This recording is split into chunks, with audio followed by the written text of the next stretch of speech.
The newsmaker line is a guy writing about this. Brad Polumbo has a terrific piece in National Review.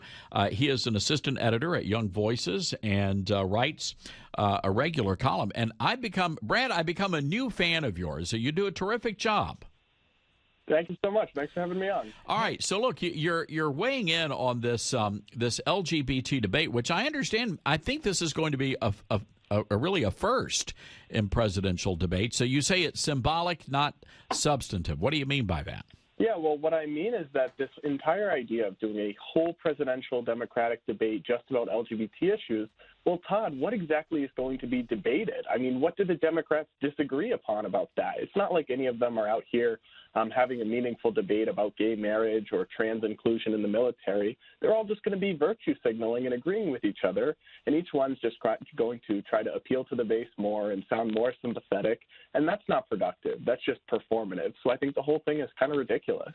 You know, my concern is it's just going to pour gasoline on the big identity politics game. I think that's what it's going to do.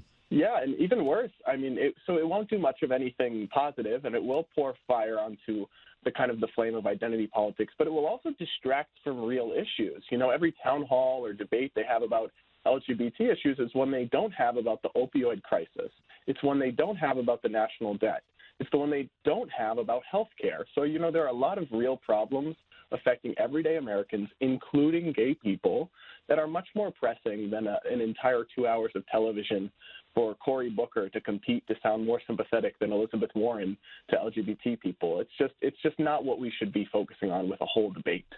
You know, I really appreciate you calling out the Human Rights Campaign in this column. They present themselves as, you know, this fair and balanced arbiter, but that is the farthest thing from reality.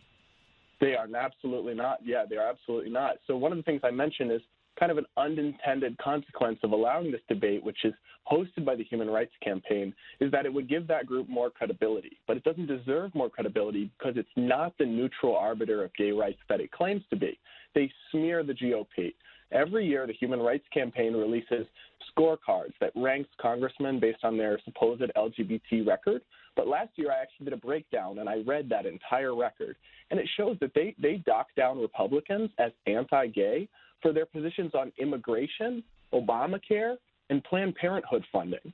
That's ridiculous and unrelated, so it's just a smear. So that group doesn't deserve, I think, to have an entire debate that they get to host. You know, not to tie in the Chick-fil-A here, but, you know, the San Antonio City Council, they launched that same argument. Well, Chick-fil-A is anti-gay because they donate to anti-gay groups. Okay, well, what are the anti-gay groups? And they list them, you know, the Salvation Army, the Fellowship of Christian Athletes. And I mean, just because you hold to a religious belief does not make you or your organization anti-gay. Yeah, that was kind of my first reaction. I saw this Think Progress story talking about Chick-fil-A in this exact context. And when they talked about how they were donating to anti-gay groups, I was curious. So I clicked on the links. It comes up with the Salvation Army. Now, I remember as a kid going to the Salvation Army to donate our used clothes and seeing that they would help poor people across America of all races, of all sexual orientations, of all Americans, right? So it just baffles my mind that just because that's a religious organization and they're donating to it, that somehow means that they're waging war against gay people. It's just silly to me. And I wonder, what's the real motivation there? It's probably just political. You know, at the same time, there has been, and I'm sure there's got to be a study to back this up. There seems to be a growing number of LGBT Americans who are joining the Republican Party and who are embracing the Republican Party platform. Yes, actually, if you look at exit polls from 2016, 15% of LGBT people voted for Donald Trump, and that's actually probably a slightly lower number than the number that identify as right of center. Brad, why do you think that is? Why do you think that is? Gay people, I would hope, more than anyone, can kind of realize that how important individualism is, how important individual rights are. And you see the Democratic Party moving away from a philosophy of individualism with identity politics, moving away from individual rights with socialism, with their opposition to constitutional rights like the First Amendment, like the Second Amendment. So hopefully I think those people like me, that's been part of my evolution, are seeing that and going, hey, that doesn't square with me. Just I know I belong to this group, but that doesn't mean I have to think a certain way.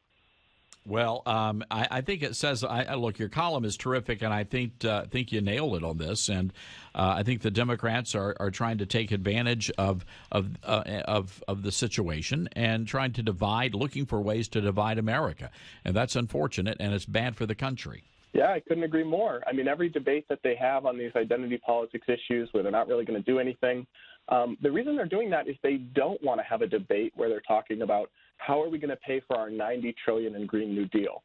They don't want to have a debate where they have to answer for their radical positions that some of these candidates have on third-term abortion. So I agree, it's bad for our election because they're using these opportunities to just distract with meaningless identity politics, and they're not giving the American people the answers they deserve on the issues that matter. All right. Well, Brad, we're going to have to leave it there. Congratulations.